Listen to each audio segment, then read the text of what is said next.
Now I can have a session that is just on my talk. And we're not There going you to go. tell anybody, right? Okay. I Well, might get I have invaded been- here. What I've been charged to discuss tonight in some form or another is cabinet, effective use of your cabinet. And we're going to talk tonight about what homework you have as first, and actually as seconds. You should be starting to do some of this also. You need to understand what positions you need to fill, and you need to think about what are characteristics of a good cabinet member. So these are some of the most important decisions that you're going to make for your governor's year. It's going to make or break your year. In the next several months, you're going to be organizing your cabinet. You're going to be choosing who is in there. Now I'm going to share my screen. Maybe just a second. So Ooh. if I can do this now, find my, where is my slideshow? From the beginning. There. There you go. Good. Got it now. Takes me a Got minute, takes me it. a minute to see things. And I want to turn this sucker on. So, as I just said, or I did say, that it's crucial now that you do a good job of choosing your cabinet members. I'm doing dual duty here. Okay, who's got the dog? Anyway, effectively choosing your cabinet, using your cabinet. Come on. Oh. We were talking about technology before. I was thinking I was going to go second, but hang on. That works now. There, that's better. So in general, you've got to determine what cabinet positions are required.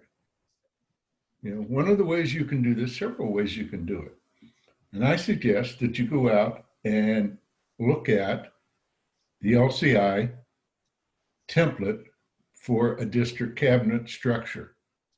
You can go into what's called an ebook, a district ebook, and it'll talk about these cabinet positions, and it'll give you ideas as to what is required in each one. Another way you can do it is you can work with your, and I strongly suggest that you work with your governor's team.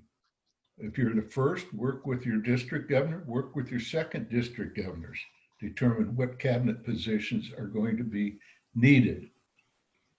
Review your state and district constitution and bylaws. They may say something in there that is different than what LCI recommends. Because LCI will say there are optional and there are other positions as yet to be defined. Your constitution and bylaws may say you need somebody in X position. Also, it is dependent upon what your Council of Governors say. A couple of years ago, they started the cabinet position that Dave Risen holds. Compliance. We had an ad hoc committee before that. Then they made it a CUP committee. Oh, okay. You just have to put, excuse me when I try and let people into this meeting. You need to know, yeah, Dave was out and he came back. You need to know what the responsibilities and duties are for each of the cabinet positions that you're going to be filling. More importantly, you need to establish your goals for each. Now, why is it not working?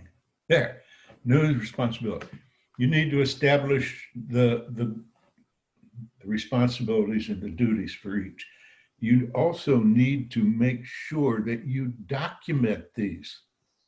And not only should you not just document them, you need to have a conversation with the prospective cabinet member so he understands that.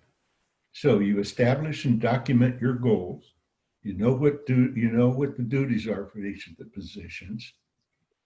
And now you need to consider what are characteristics of the lions needed for each of these cabinet positions. And then, after you do all that, I suggest that you meet individually with each potential cabinet member and you discuss your expectations with them. It could be a two-way street.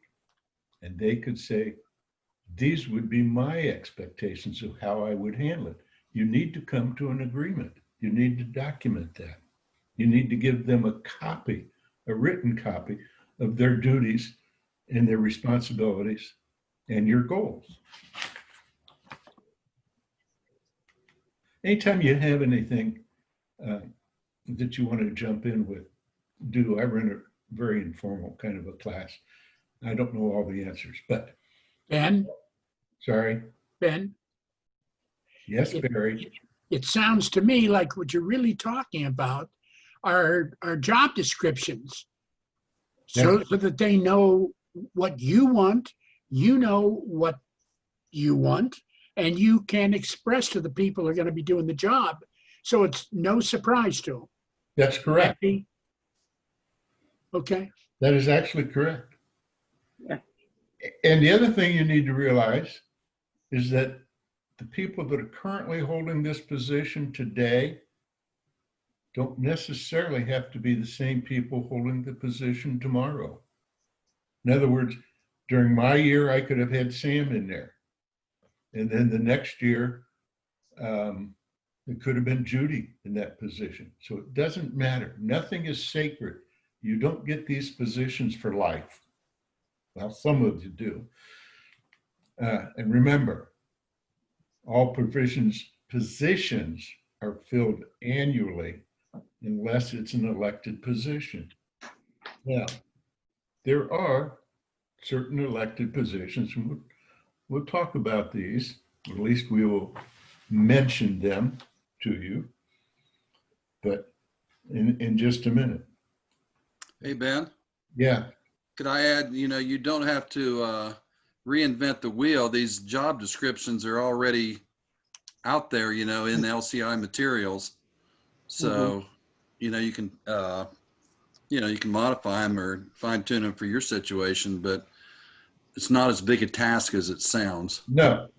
You just need to find them and make sure you have them documented someplace, whether it is cut and paste out of an LCI document or you created or something that was in your constitution and bylaws. You just need to have something that you give the job description, as Barry was saying, to the individual that'll hold that job. Yeah. So he really understands what's expected of them. Hey, Ben. Sure. Ben, this is Judy.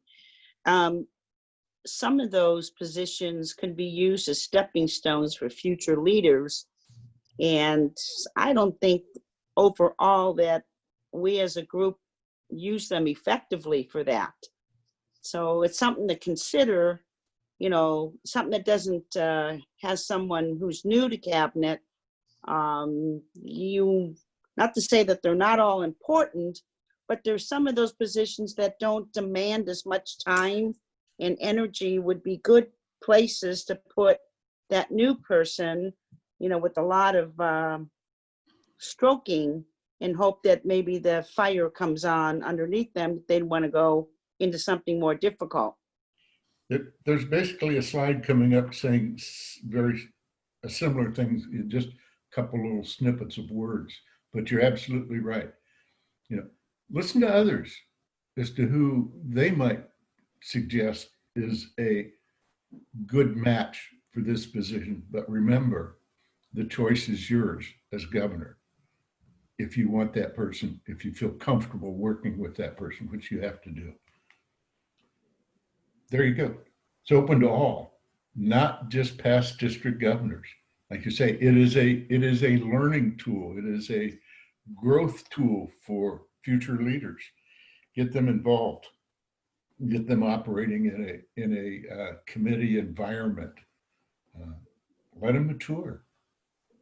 You know, Ben, so often, and I know when I was governor, I did this. I didn't really have an idea as to who I should talk to about being in a particular slot on the cabinet. I just didn't know. And one of the things that I learned quickly is that you need to have somebody, talk to someone that really has an interest in doing that job, number one.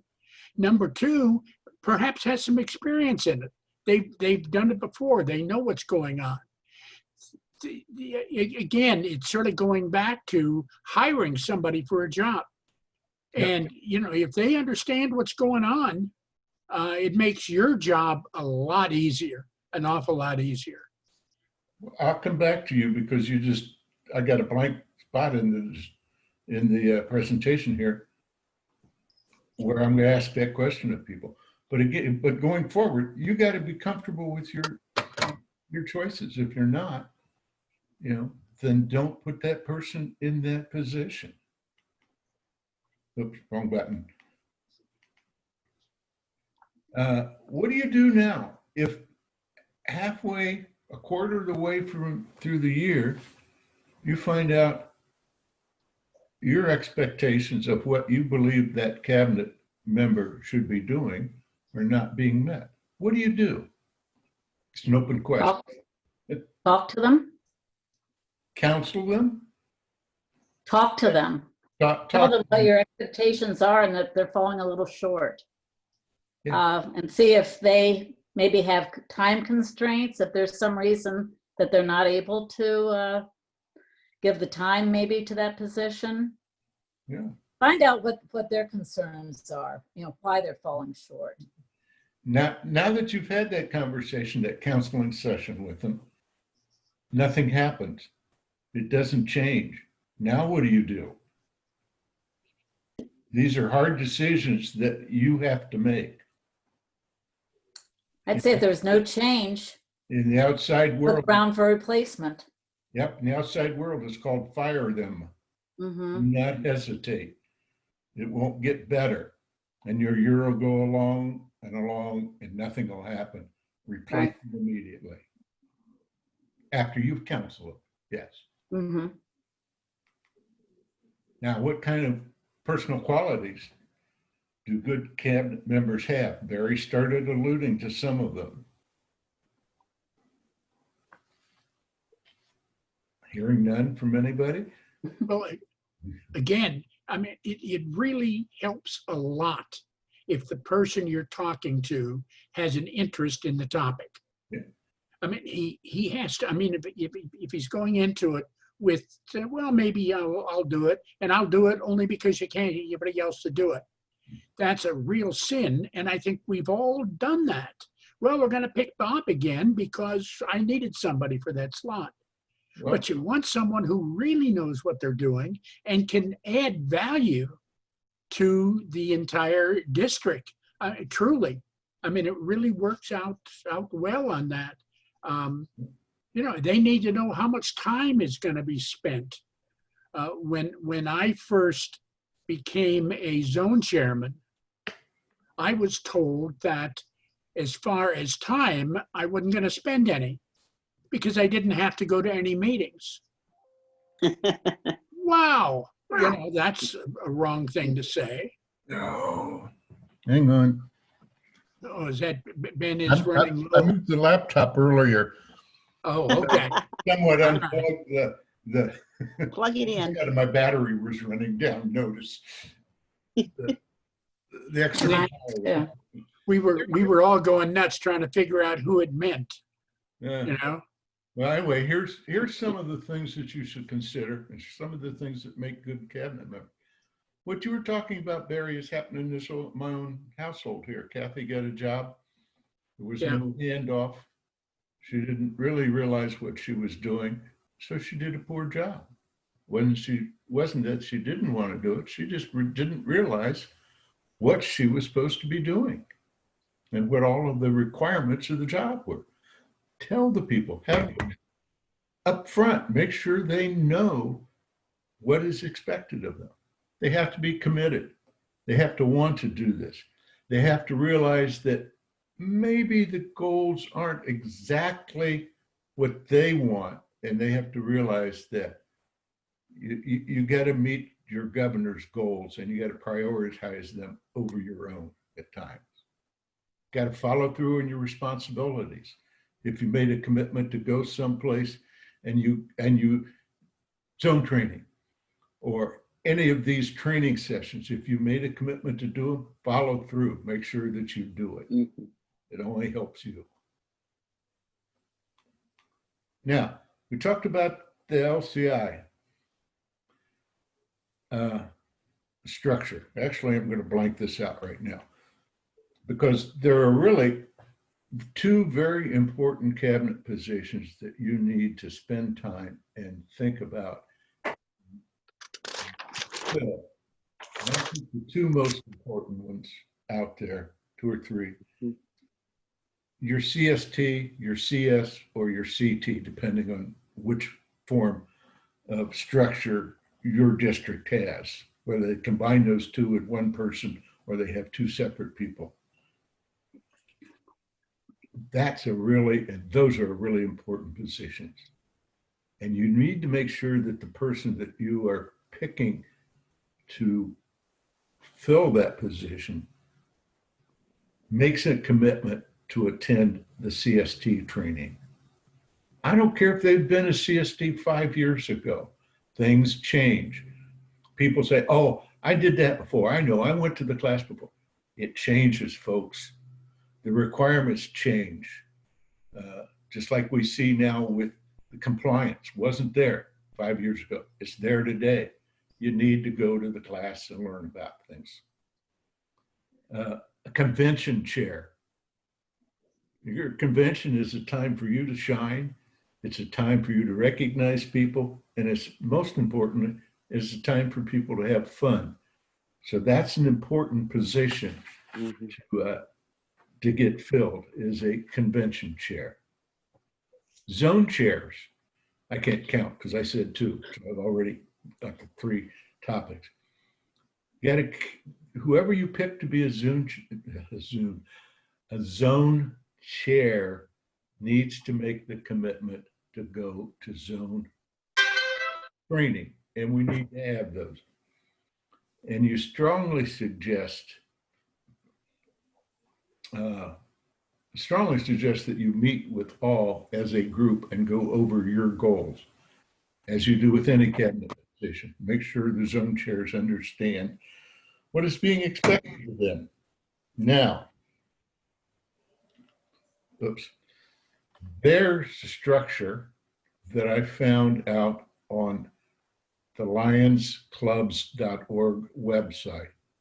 Doesn't mean that you have to follow this. This is the structure, the boilerplate structure that LCI is saying that you should have in your zone.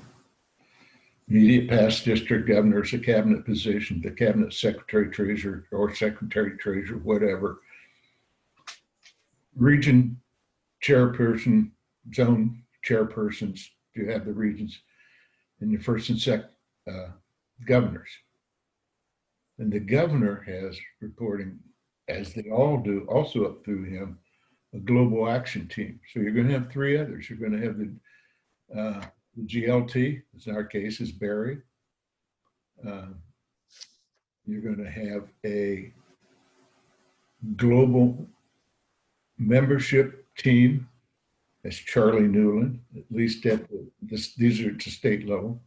And the global service team is Dean it's my Carruthers. Yeah. Another old time moment here. I even forgot who it was. Out of OH1. Come on, Dean Carruthers. Yeah. Okay. You've got an LCI coordinator, LCIF coordinator, but that is chosen not by the district governors, but by the LCIF chairperson. And then you have all the others we have on the other side, the district operation committees. And you'll see a whole kind of a laundry list up there. And the biggest part's down at the bottom where it says other committees. Summarizing. I'm going through this real quick. You got to understand the responsibilities and duties of each position, the job description. You got to meet with the potential cabinet members and discuss. You've got to come up with a commitment from them that, yes, this is what I will do. Yes, I understand what you are wanting me to do. Give them a written list of the responsibilities and goals so they can go back and review it 3 days from now and say, oh, did we really say that? Yes, we did. You evaluate them throughout the year and counsel if needed. And if they're not meeting their duties after you've had these conversations and talks with them and tried to assist and mentored them, replace them. You're going to have to.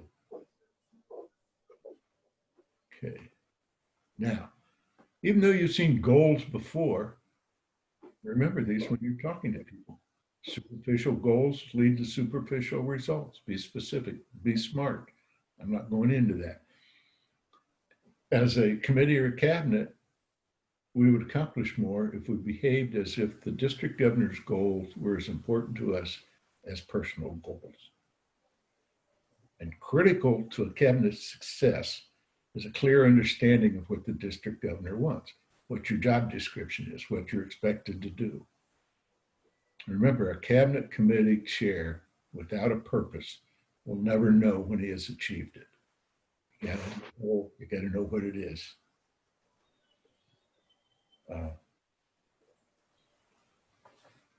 Again, we talked about replacing them if they aren't meeting their goals. And this is something I found. I just it was cute. And I figured I would open up with question and answer section here with just a little bit of humor. The official mascot of 2020 is a raccoon. He always wears, he always pushing his hand. Rearrange the legs.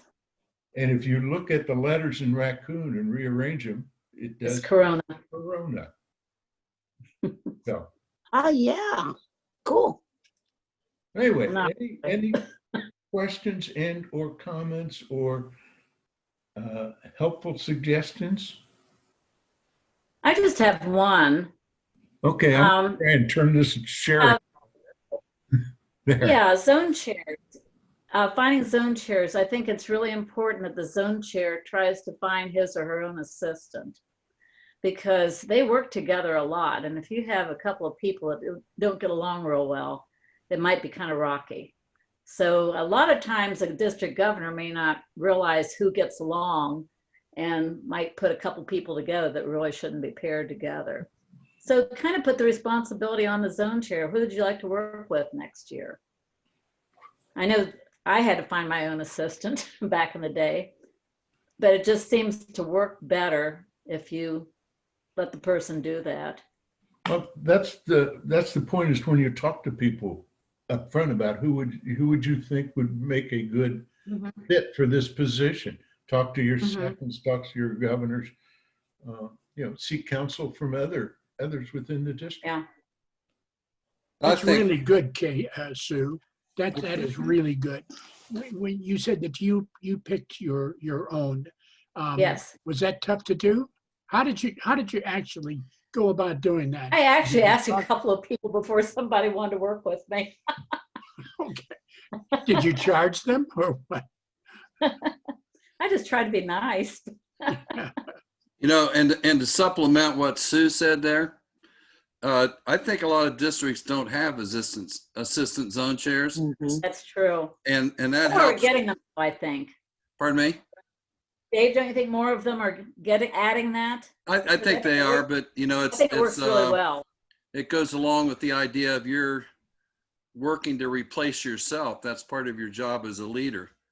You know, Right, so and if if they you can can, tag along with you a little bit, then they have a better idea what the job entails. Mhm. sure, it's kind of a training period for them. So Mhm. it's a really useful thing if you can get that. Of course, we know it's a challenge sometimes just to get zone chairs, period, you know, Right. and fill those positions. You know, out of curiosity, has this ever been brought up to the council?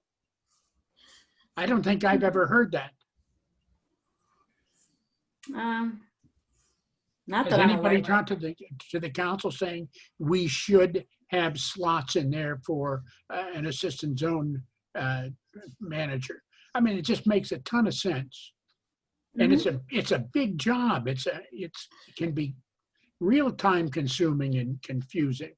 I think it's a great idea. The more people that you've got working on it, the better off it's going to be. Mhm. Yeah, but you're not so blinded when you walk into that position because you've kind of been trained. Right. Yeah, I think another point is, you know, sometimes you have cabinet members that get a little stale, and there's a place where getting a PDG sometimes helps that has some experience there to kind of revitalize that position. Alert chair, sometimes that happens, you know, and we got Marty Savage in there. Boy, there's a ball of fire, you know. I mean, so you know, PDGs are useful. You know, I mean, obviously, you know, bringing people along is important too, but using the experience, you know, of your PDGs is also very helpful. Right. Along that same line, if I can ask a question, one of the things that our committee is trying to do is to bring in more and varied speakers from around the entire state. We'd like them with all different types of age, different skills and talents and so forth. How do we go about that? That's outside of what we're talking now about putting it out on a questionnaire. If you have an interest, will you contact us?